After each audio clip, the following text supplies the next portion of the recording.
Lockdown বহুত বৰ লাগিছে, আপোনালোকৰো বৰ লাগিছে। আজি আমি লচ্ছি বনাম। নিমখ আৰু চেনি 2 গ্লাছ, কেশৰ, চিৰা। অৱশ্যে চিৰাটো অপশ্যনেল হয়, চিৰা নিদিলেও কথা নাই।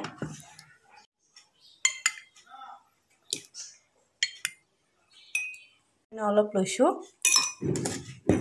ইয়াৰ পিছত ইয়াত অলপ চেনি দিলে হ'ল, চেনি গুলি দিলে হ'ল।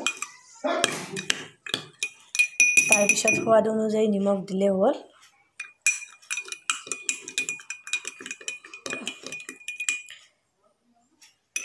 অলপ কেশৰ দিলে হ'ল, অলপ কেশৰ আৰু অলপ চিৰা অপশ্যনেল হয়, দিলে হ'ল। দেখিবলৈ কি ধুনীয়া হৈছে, আপোনালোকে ঘৰতে বনাই খাব পাৰিব। মই বহুত ভাল লাগছে, কামো কৰিব নাই, তো আমি আমাৰ একুৱামেন বাইদেউক আঁকিম।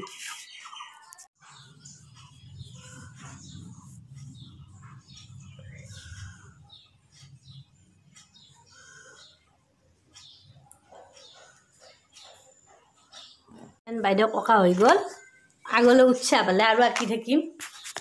কবিতা এটাই লিখোঁ আমি।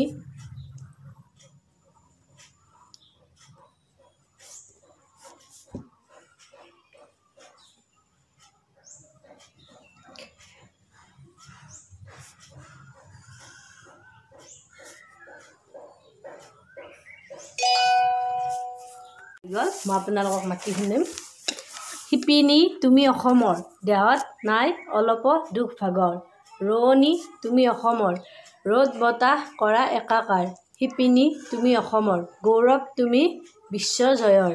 শান্তিৰ বতৰা অনা, শিপিনী তুমি অসমৰ। তুমি মহিয়সী, তুমি দাৱনী, তুমিয়ে ঘৰৰ লখিমী। তো ফ্ৰেণ্ডছ, লকডাউন, ঘৰতে থাকক, সুস্থ থাকক, কৰোণাৰ লগত যুঁজ কৰি থাকক। আৰু বৰতো হৈছে এইকেইদিন, কবিতা লিখক, কিতাপ পঢ়ক, ভিডিঅ' চাওক, টিভি চাওক, তেনেকৈ কথা। বাই।